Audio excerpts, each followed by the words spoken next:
ang dalawang heroes ito, level 2, lusob kagad. Yeah, Usopp. So now it's gonna be tricky. More improved. I mean, new and improved na game number 1 draft para sa Cignal Ultra Warriors. Samantala naman para sa Happy Feet Emperors, at least they get yung Esmeralda and Selena nila. They're comfortable picks. It's gonna be a very good battle in this game. Yeah, comfort zone pa ng ng Cignal Ultra Warriors. Game 3, tapos late game heroes. Alam nila na medyo lugi sila sa early game. So, walang bago. Actually, hindi napansin ng Lunox, if I'm not mistaken. Yeah, hindi pinansin yung Lunox. Walang pumansin ng Lunox. It was Harith Ban, tsaka Harith and Kaja was mana. Harith Kaja, tapos Kimi and Choke, yeah. Kimi Choke. Okay. Interestingly. So now, si Fion magliliyomort. Yeah, si Fion yung Wow, Leomord, okay. Meron silang carry, and ito yung gusto nilang playstyle, yung high and dry. Kasi yun yung playstyle Fion, talagang solo on the map. I like high and dry much better. Actually, nung mga time na, ito na nga, nawalan ng wizard boots. Yeah. So, ginagawa ng warrior boots na isang Leomord, and they take over high and dry instead of the bounty hunter. Kasi parang eventually mawawalan ng importance yung bounty hunter, lalo na pag medyo late game na. And since Cignal Ultra Warriors are late game team, may nahuli naman ng hook dito. That's Mr. V. Buti na lang, that's the Lolita. He gets away. Samantala, the trying to run away will be able to do so. Happy Feet Emperors, pinapakita nila yung kanilang early game prowess dito. Although yung Selena natin medyo mababa, actually hindi medyo mababa, sobrang baba nung level sa Selena. Usually by this point, pa level 4 na yung Selena, pero ngayon, hindi nila pinag-jungle na maayos yung Selena. Lumain ng konti. I think that there was also a point where they had to contest. I don't know. Yeah. Ano ginawa nila dito para si D? Trapped. Now, ang ganda ng time, reverse time niya actually to get a punish at the very least. This is an even trade para Cignal Ultra Warriors. I was wondering how did it end up that Tan did not get his level 2 by 2 minutes. That is beyond bad para sa Happy Feet Emperors. They placed the Grok on the top lane instead of the bottom lane. Yes, you would get the idea na mas gusto nila magkasama yung Lolita kasi mas mataas yung threat nila. Pero you need to utilize yung power spike ni Selena. Once na dumating yung level 2, you need to rotate the Grok. Problema, hindi nila ginawa yan. So medyo nagsusuffer Tan dito the sell game out to Happy Feet Emperors kapag nakuha nila yung early game. Kasi the problem that they're facing right now is yung scaling ng Cignal Ultra Warriors. It's far superior sa lineup ng Happy Feet Emperors. Arrow double hits isa niya. But of course, he's happy to take that. Meron pa rin siyang damage absorption. Cramp. Ooh, nice power of nature. Connection, syempre, into the wild charge. Pero dahil hindi siya naka-execute, hindi siya makakuha ng kill. Pero joke lang yan na si Desanya makakatakas. At the very least, doon sa pag-rotate ni Mist ng ating Grok, they will secure the turtle. I would say, napakaganda ng timing nung ni Grok doon. Yeah, ganda ng I think that was idea. the trap card. They know na medyo mahina pa yung line ng Cignal Ultra Warriors. Again, ang gusto ng Cignal dito is yung relaxed game. Talagang gusto lang nila makapag-farm, harap ng pickups, find objectives. For Happy Feet Emperors, they're the ones that is supposed to be making the move. So si Grok, he understands that he needs to make that play. And fortunately for him, nag-workout naman, hindi na nakapag-contest ng Cignal Ultra Warriors. Then again, makakuha ng Torre ang Cignal Ultra dun sa may top lane in exchange for the third down the bottom. So it's still a pretty even trade of terms of the farm. Pero nakuha ni Kadita. Yung hook shot connection. But of course, there is gonna be the Luminous Blast. The Breath of the Ocean. It's gonna be able to save Eson, but in comes View. Tinaw na kasi Gabriel. May hatak pa sa Grok. Gets the kill. Desanya jumping in forward. Wants to go for Mr. V. In comes D with the pull na rin. At walang takas dito ang ating Lolita. Dalawa ang namatay para sa Happy Feet Emperors. They tried to invade the jungle pero well defended mula sa Cignal Ultra Warriors. It was a very good idea for Happy Feet Emperors na mag-invade. Unfortunately, hindi naman nila nakuha yung early game snowball na hinaharap nila. If nakuha nila yung early snowball kay Selena, that gank would have been very different. They will try to go for more farm on Takoyaku na hindi nila nagawa ng previous game, by the way.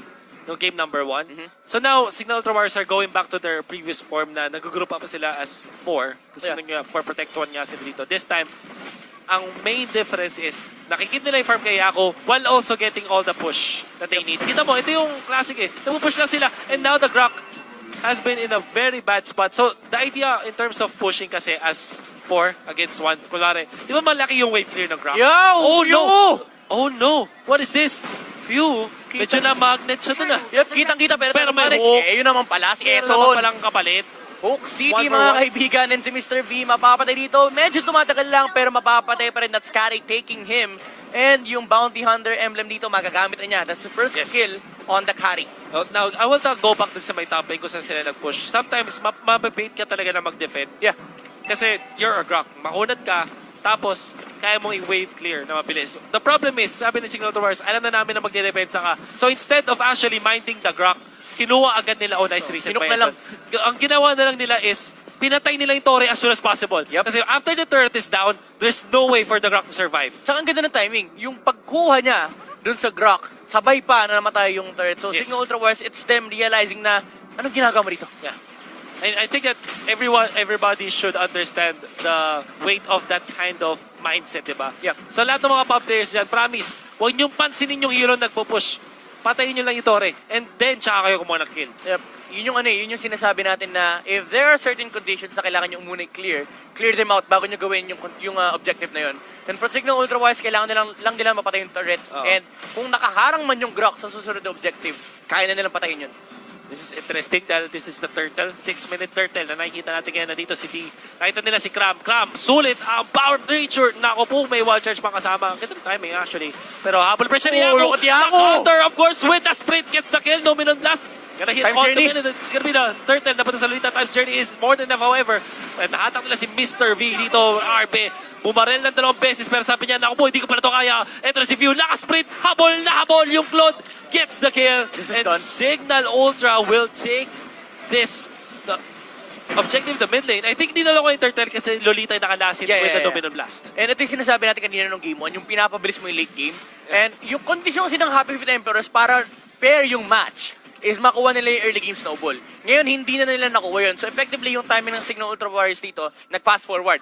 And ngayon, you're already seeing Akari na may 5,200 net worth, lalo pang lalaki yan. And they're already heading towards the late game. Happy Feet Emperors, wala pa sila sa mid game.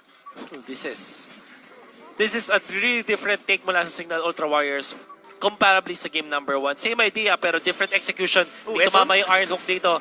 But it's Arrow. okay. They wanna go for Cram. Yung Grab. reverse time, ang dami kasi lang combo dito for the reverse time. Kaya sulit yung pick na Diggy. Yep. Kasi pwede mo siya i-combo with the stun from Pudisanya. Meron ka pang pwedeng Iron Hook or even yung Bloody Hunt, di ba? Or the Brutal Massacre, whatever it's called. Kasi sa Pilipinas yata, dati Bloody Massacre tawag, kasi ngayon Bloody Hunt na lang. Pag nakita nyo yung item, yung skill. OMB! Ito, sabi lang nga, ang dami kasing combo. Wala kang takas Disanya. Tamang hilap lang. And look at Yaku. Tamang fidget spinner. Cram almost getting hooked by Eson. And just look at the space na talagang dinodominate ng Signal Ultra Wars dito. The combo of the Digi as well as the Franco. Nakakatakot kasi for Happy Feet Emperors to actually contest. The only way that they can get targets is kapag tinamaan ng arrow. Pero nakikita nyo naman yung ginagawa ng Signal Ultra Wars. So dito nagpo-collapse na talaga Torre sila. na lang. Torre na lang. Tapos tsaka kayo lalaban, diba? Sulit na sulit ngayon. Lalaban na sila marching forward. In comes Yaku. Of course, with the ultimate, nag-ala ninja na nga dito. And will not get anything. But at the very least, nakuha sila ng Torre. Kuya Wolf, 2 Torre yung pinabagsak ng Signal Ultra Wars dito. Wala silang pakialam. Wala sa silang kahit anong hero. Onyx Esports. Parang Objective larong game. Onyx, wala kaming pakialam sa hero. Kapag nakaharang ka sa objective, sige, papatayin nga namin. Pero kung nasa harap namin yung objective, wala kaming pakialam sa'yo. Ayun o! Look at this. Amazingly done. Wala, ginamit nila Courage Mask, tapos pupush lang sila. Wala silang pakialam sa mga hero na nandyan. Binubugaw lang nila, and all of a sudden, Happy Feet Emperors will have to back out. Hook? May hook pang tumama dito onto Mr. V. Meron pang kasunod na suppression. The first time activated na rin, pero sabi ng Signal Ultra, di naman natin kailangan lumaban. But this could be a times journey. Di na ginamit na first time. Fine. Of The course, burst! meron nga namang burst. Dominant Blast, tumama kay Yako. Yako quickly to activate his battle spell. Try to run away, and he will go down, however, mula doon sa Claude. Pero double kill na si Disanya as he gets the kill. Here comes the Leomord! Ito na kay Leomord. Tunay na bida. Sa dulo dumadating. Nakakuha na kill doon sa Claude. Si Disanya, hindi makakatakas, pero papatayin pa rin nila with the suppression. I think might be able to take the Esmeralda this time. It will take so much time, pero sulit na sulit pa rin. They'll get the kill. That's a wipeout para sa Signal Ultra Warriors. I was about to say in the Happy Feet Emperors, yes, you might have gotten a kill on Signal Ultra Wars. Kapag nung napatay na yung Digi, should have backed off. Re-respetuhin mo yung I lineup ng agree. Signal Ultra Wars dito. They have so much damage. Napatay mo si Yaku, yes. Yung Leomord though, paparating na. Oh. And all of a sudden, Signal Ultra Warriors lamang na sila ng 8,000 with few just farming heavily dati, nilalagay nila si Few dun sa role na siya yung magpa-farm. Yeah. Tapos si Yaku yung nagpa-farm ng isolated. Pero this time it's Few. Signal Ultra Warriors getting so much out of their highly mechanically skilled players by giving them a lot of farm. And tingnan mo yung ginagawa ng Cignal Ultra Warriors dito. They know na hindi nila kailangan Nako lumaban. po, Talagang space out Esperanza lang. pa yung Naku! nahuli. Tinawag na nga si Barbel dito. MB is gonna go down, pero yung kapalit, it's gonna be the Diggy. They'll be able to take him down. Naku po, tinaman nga lang para pero si Few. Disanya. Lalaban pa rin.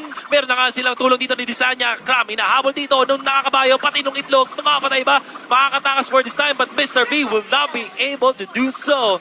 Triple kill para sa ating Leomord. And this is the strength of the Digi pick ng Cignal Ultra Warriors. Medyo one-dimensional yung gusto nilang gawin. Let Happy Feet Emperors engage. Kapag nagamit na yung Time's Journey, okay lang mamatay si D.